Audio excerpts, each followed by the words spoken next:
Good evening, everybody. This is Dalek. I just wanted to speak to you guys today.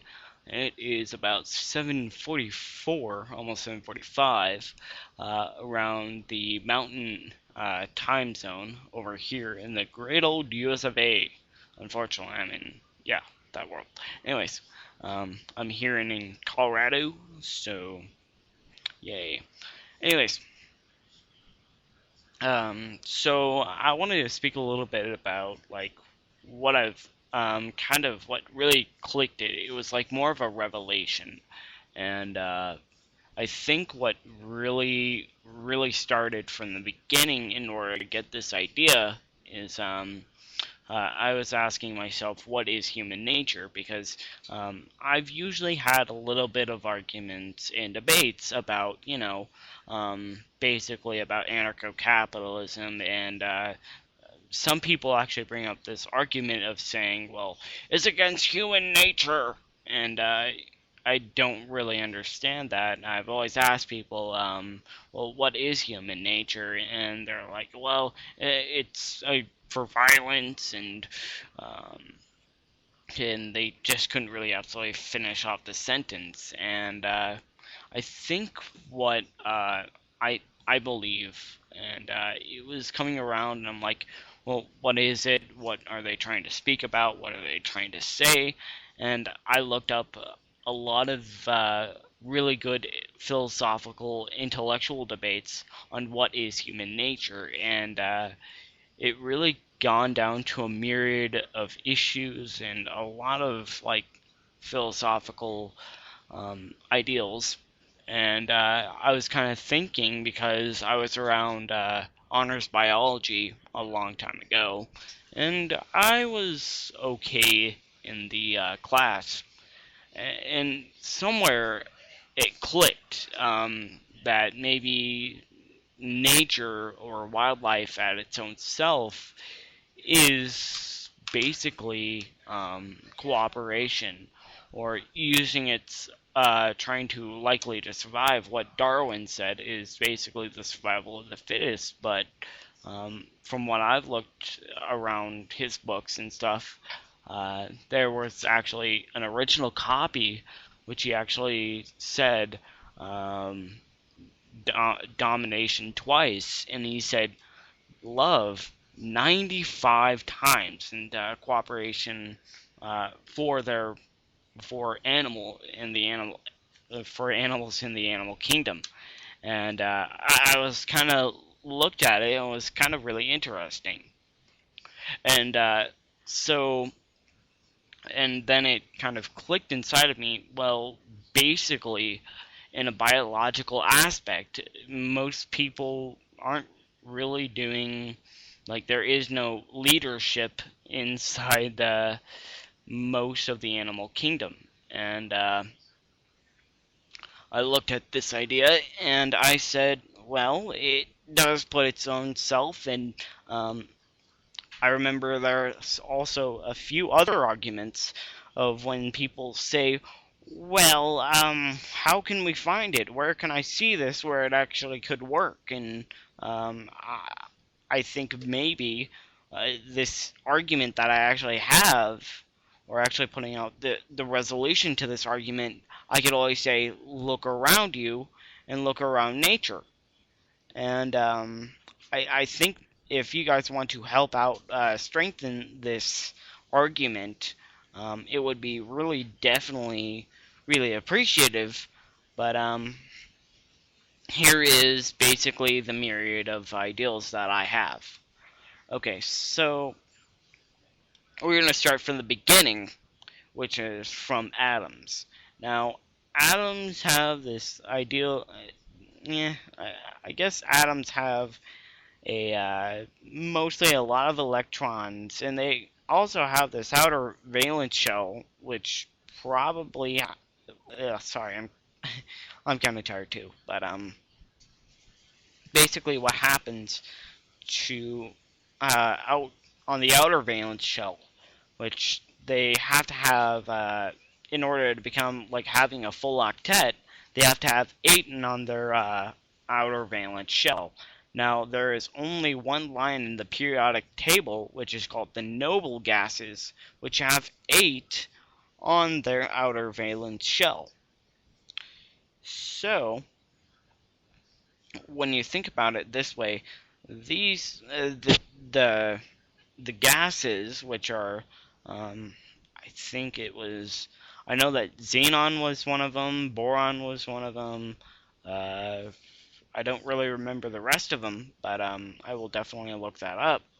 Um, what happens is that since those actually are all having a full octet, or what most people call fat and happy, around like middle school terms or high school terms, I don't really remember. It's been a long time. Um, uh, since they are actually fat and happy, the others are not, and I think well, sorry. Yeah, I usually always say I think, but um, it's I've been trying to work on my own kind of speech and stuff, but yeah. But what basically happens is that they need to actually become fat and happy. They need to satisfy the full octet, or trying to have a full valence shell on the outer valence shell. So basically, what happens is that they get like this magnet. They kind of put themselves together with other atoms from other electrons, so then they could actually have a benefit of uh, a full octet to be fat and happy. So when that happens, they're both fat and happy, and they can actually have a few more, and that's where you get like water or other kind of chemical bondings and stuff like that. So that's where it works, and I think it's really interesting that it happens like that. And I kind of like that. And then, so we go next to organelles, which are basically uh, the basic organs inside a cell. And when you think about a cell, well, mainly they're actually being controlled by a nucleus. That's what most people think about. But to a basic ideal, it's really not. Um, Even though it's like under the direction of the nucleus, uh, well, it just they just try to do their own thing. Like ribosomes actually try to create the proteins for the for most of the DNA and uh,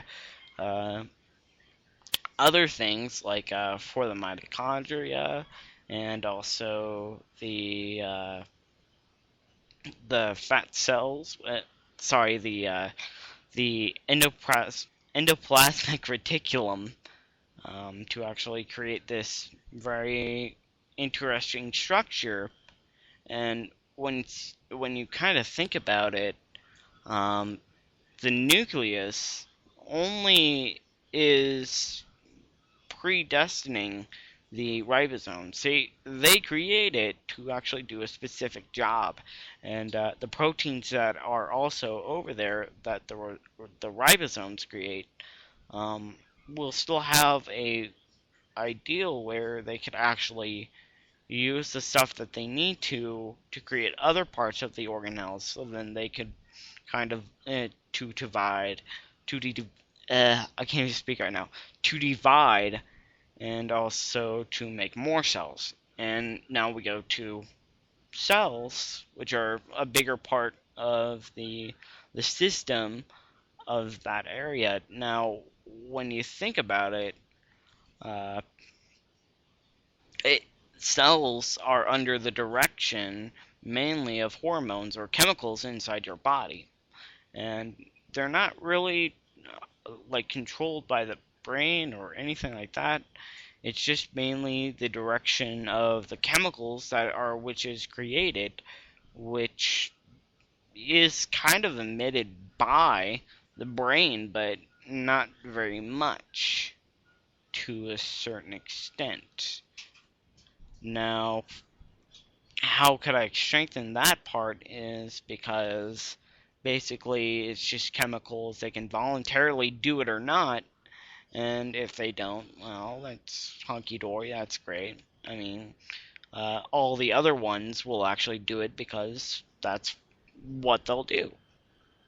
Um, then we go down to tissue, which is basically from your body, which I've already talked a little bit about the chemicals in your body, that I will actually have a reaction to that stimuli. Like cold weather, it will actually try to organize its own self to actually make your hair stand up to get more heat. Then we go down to organ systems, which are basically your kidneys, your heart, your lungs, and these kind of work by the same things of the chemicals inside your body that actually tries to react to the stimuli that we'll actually be using. And how that really comes to effect is that most cells will probably not do it and other cells will. Um, it tries to, it puts its own self of maybe, yeah, I'm not going to really do this, yeah, I'm going to do this. And I think they actually own more, the cells actually own more than them own selves than, the brain or any other organ system does. And even though that they're not doing it or they are doing it, they control their own cells and to help their own self, to help that body or that person that is being created, whether it is a cat or a dog or a person. Now we get to the organism, which kind of reacts to its own stimuli, and kind of thinks or feels or does many things. And now we get into to a animal nature, which is basically trying to survive and live and thrive out in the wildlife. And mainly they could actually try to get the food, which is from by other animals, which they kill and actually try to fend off. And then you also see like lions or tigers, which really try to be left alone or try to at least try to benefit themselves by uh, um, uh, to actually join together or put themselves into into like a little alliance pack, so then they can actually get the maximum amount of food and actually survive uh, with the other people.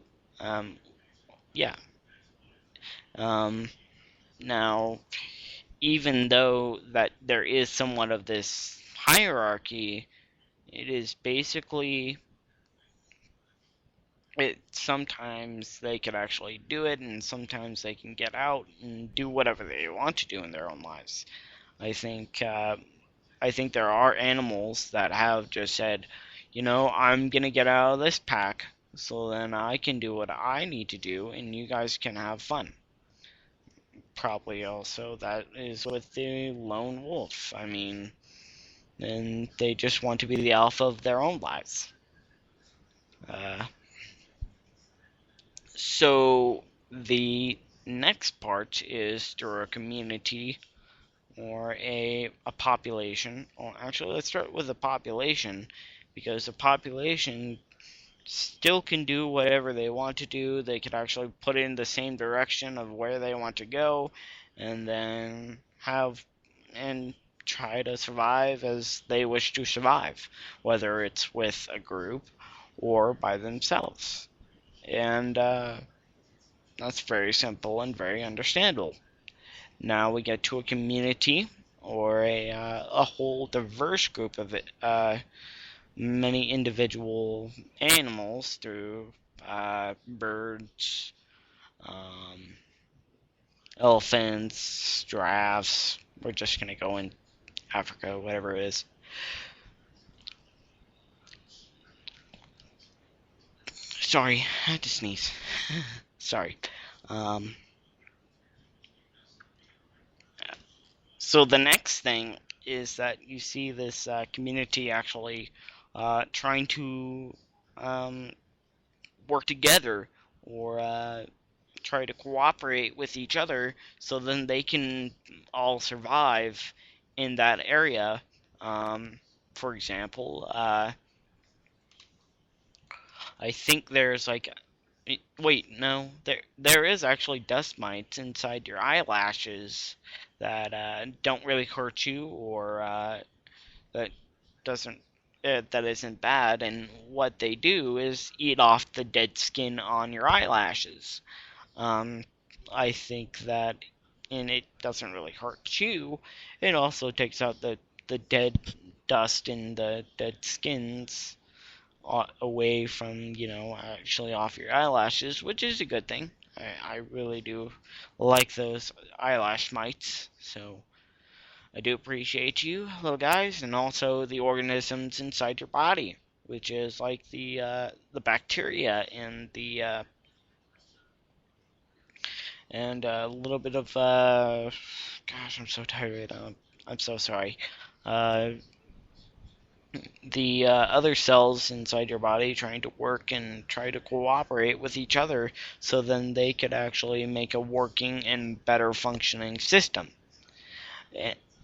So, whether you like it or not, I think what really brings in human nature or nature in general is basically cooperation.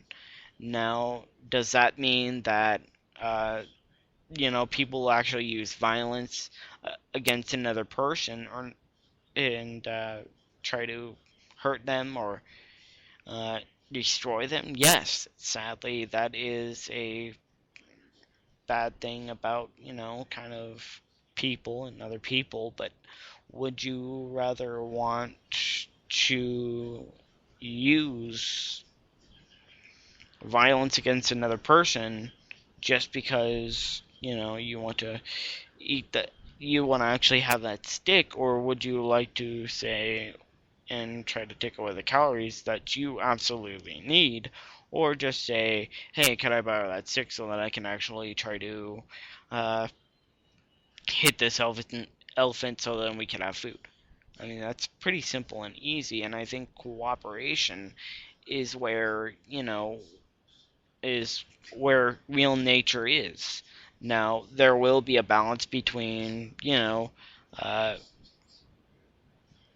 chaos, which is, you I don't want to say chaos, but kind of uh, violence.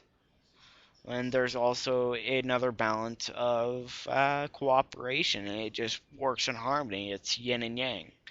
And to understand that, I think that as being a true voluntarist or as a person like me, I think it's a great idea. I mean, I'm so tired right now.